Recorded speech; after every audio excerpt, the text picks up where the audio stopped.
Rescue crews have been kept busy by floodwaters and record-breaking rains in South Australia's outback. The SES has received more than 300 calls for assistance. One incident involved retrieving 2 people from a van and another 6 people who were trying to help. The downpours are in part due to the remnants of ex-tropical cyclone Tiffany. Shane Hoffmeyer owns a caravan park in Woomera, which has been closed because of the wet weather. He says the rain has been relentless.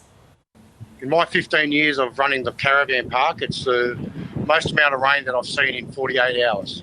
Just under 100 millimetres of rain. It was just torrential. Considering we get about 130 mils a year and we had 100 mils in 48 hours, it was an eye-opener, that's for sure. A bit of rain, yeah, it should go all green, and hopefully there's plenty of water laying out in the station, so it normally keeps the roos and the emus off the road, so it makes it a lot safer to drive. And work is underway to get access to Roxby Downs after floodwaters cut the highway into the town. Reporter Charles Bryce has more. We've seen the railway line between Adelaide and Kalgoorlie in Western Australia be damaged after those significant rainfalls that have caused flooding right throughout the northern and western parts of South Australia. That damage to the railway lines has meant that the rail transport has halted while the damage is being assessed. A freight company, Customised Freight Solutions, they expect their services to be back up and running by Thursday, so there is going to be a delay of goods between Adelaide and Perth. Customised Freight Solutions is going to be putting on extra road services, so they estimate delivery between Adelaide and Perth to be about 5 to 7 days.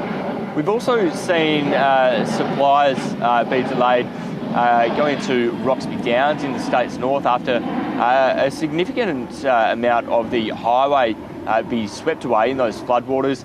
The Olympic Dam Highway is the only sealed road going into Roxby Downs, which is home to about 4,500 people. In those floods, the SES have been rather busy as well. They had more than 400 call-outs over the weekend. They did have to save up to about a dozen people who had been stuck in floodwaters.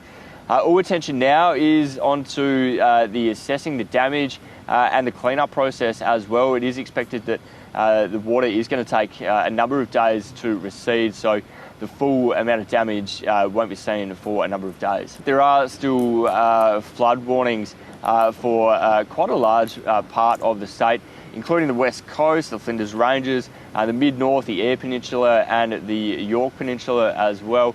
There are a number of roads all throughout the western parts of the state that are closed, either because they are still flooded over or because they have been significantly damaged. People are being advised to stay away from floodwaters.